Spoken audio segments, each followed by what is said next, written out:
Hola, buen día. Hola, buen día. Bueno, feliz cumpleaños, que ayer te llamamos, pero bueno, te lo decimos al aire hoy. Y habemos papam.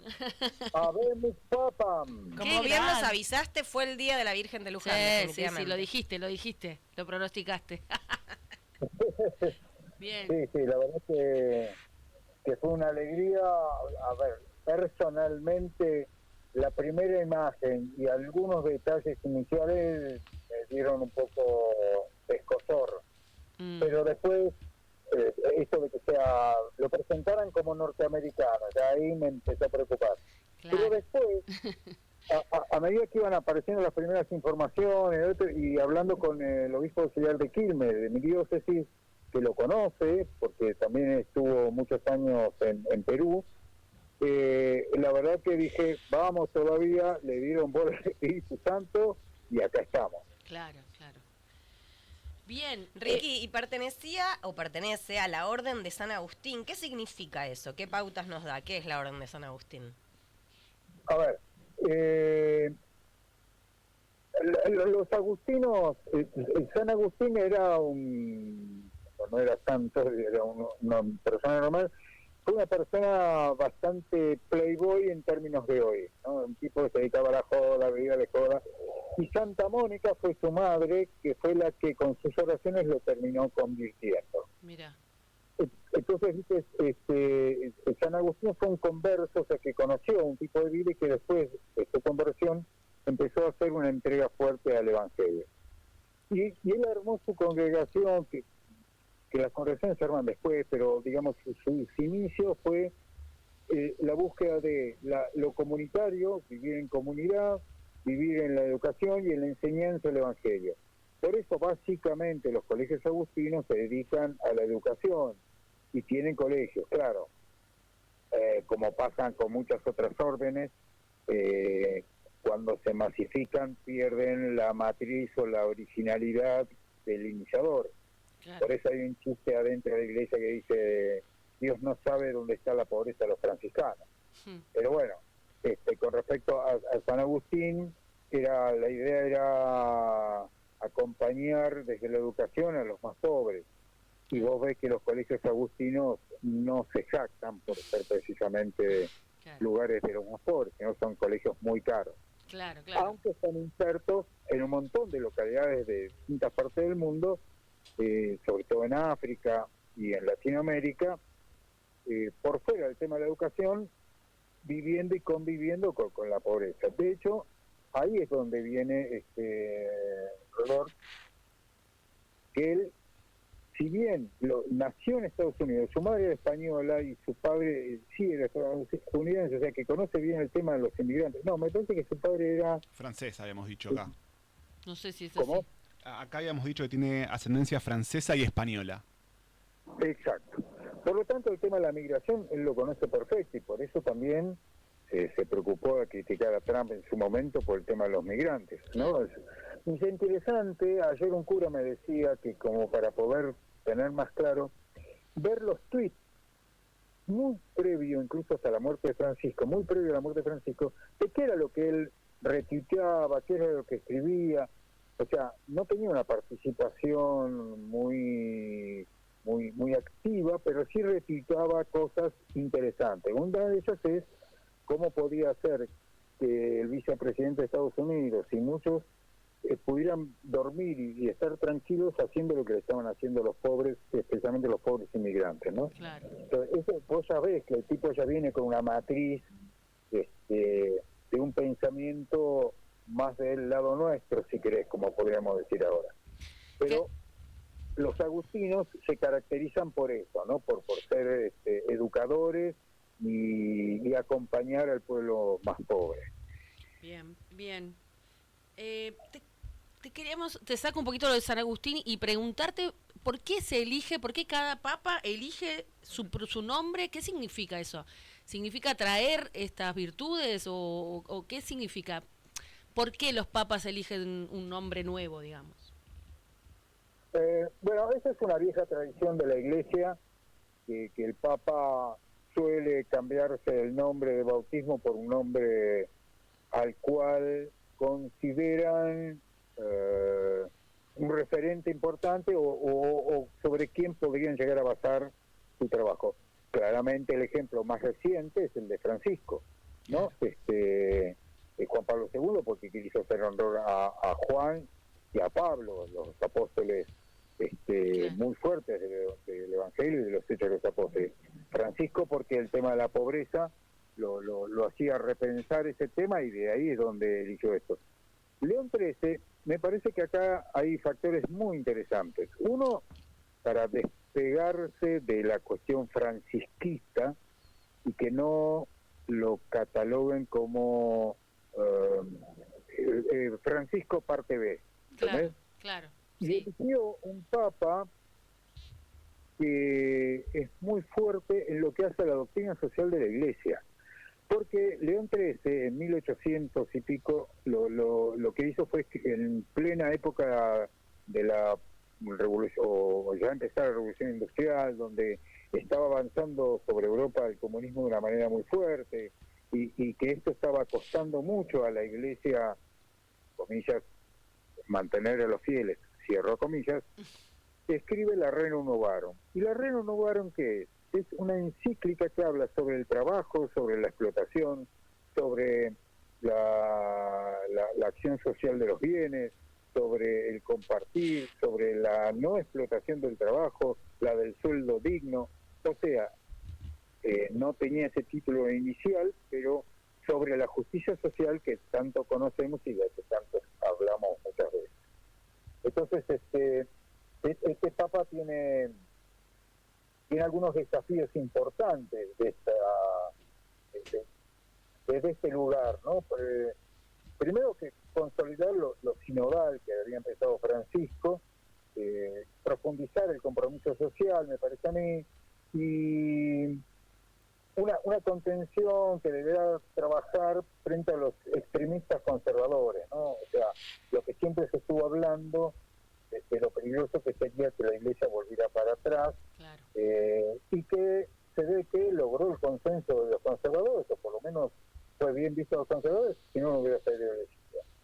Y yo creo que el otro desafío fuerte es tratar de realizar una gestión eficiente, porque el Vaticano es una compleja maquinaria, y entonces no va a ser fácil.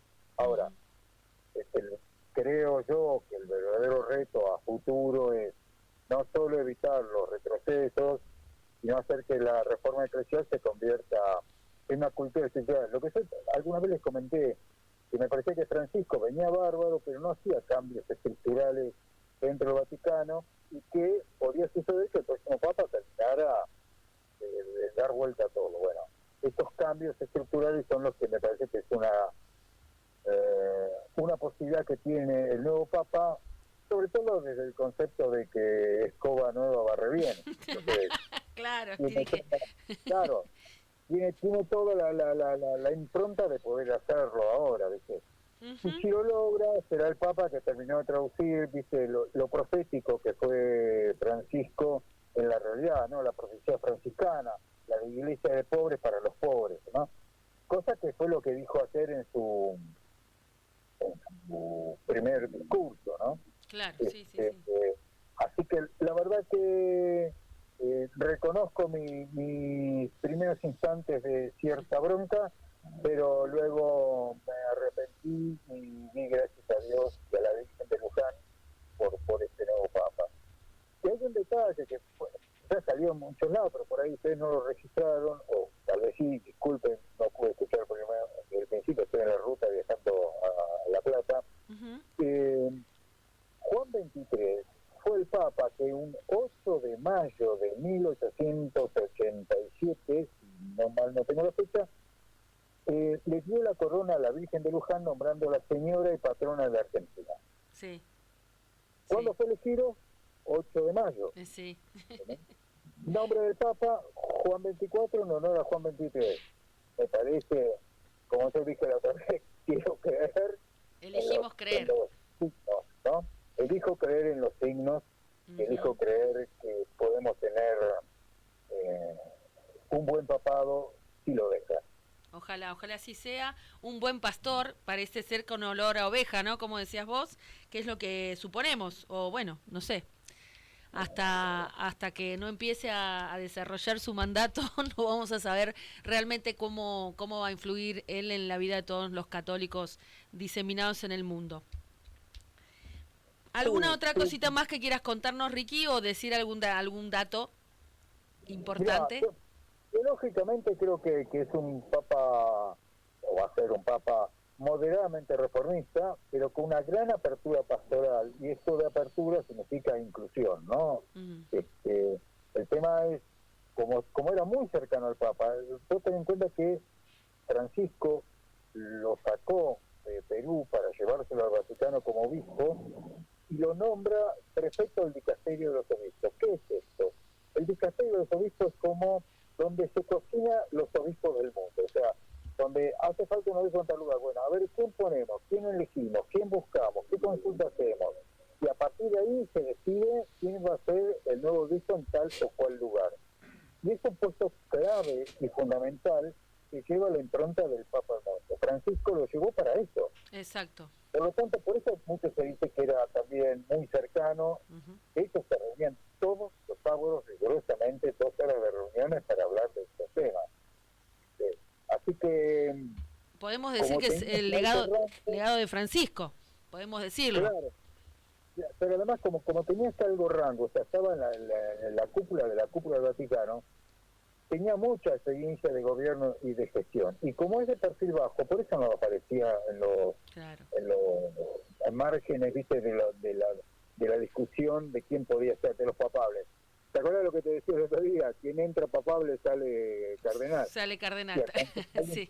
Que nadie lo tenía registrado. Claro. Y parece que culturalmente esta cosa híbrida o combinada de haber pasado toda su juventud en Estados Unidos y que después, por opción, decide ir como acción misionera a Latinoamérica, y recién me llegó el dato que primero estuvo en la Amazonia, o sea, en el peor lugar desplazado del mundo, y después fue a este pueblito muy chiquito.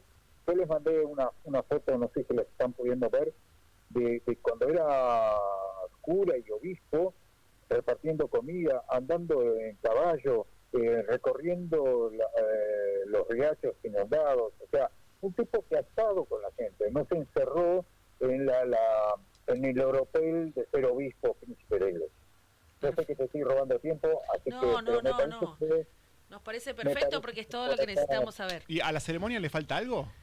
¿O ya es papa y la ceremonia ya finalizó con...? No, falta la... A ver, entiendo yo que falta la misa principal de Asunción, que es una misa larga, porque después todos los papas y todos los obispos, todos los cardenales y todos los obispos que estén en esa misa, va uno por uno a hacer el voto de promesa y obediencia al Papa. Perfecto. Falta entonces.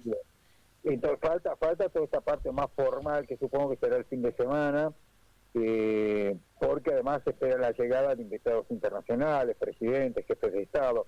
Esa es la misa clave, si querés. Él, al momento de que fue elegido por votación y se le pregunta, ¿fuiste elegido?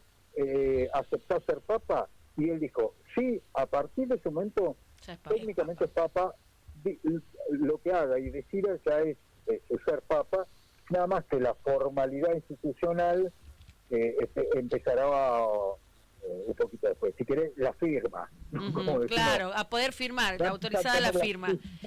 Ricky, ahora tenemos otra entrevista también con un periodista que está en Roma, así que vamos a seguir viendo cómo sigue la cuestión esta del burocrática del Papa. Así que nada, seguimos charlando sobre esto y te vemos pronto, espero. Así será, y bueno, nos resta esperar cuáles van a ser su primer documento de trabajo, su carta pastoral y hoja de ruta de su papado. Perfecto. Yo creo que no va a estar muy alejado de todo esto que vimos, pero bueno, es interesante cuando lo plasma. Exacto. En esto, y perdón, te robo 10 segundos más, en esto fue importante la Evangelii Nuntianti y Fratelli Tutti de Francisco, no tanto por el contenido, que sí fue muy importante, sino por el género literario utilizado. A esto que me refiero. Fue escrito de una forma sencilla para entender todo. Lo que hablábamos Y el en otro día, esto- claro. Si en esto León sigue ese camino, yo creo que vamos a tener algo muy, muy, muy bueno. Buenísimo, Ricky. Ojalá, Ricky. Seguimos entonces, seguimos con este nuevo papado. Muchas gracias, nos vemos prontito. Hasta luego, Chao, chao, gracias.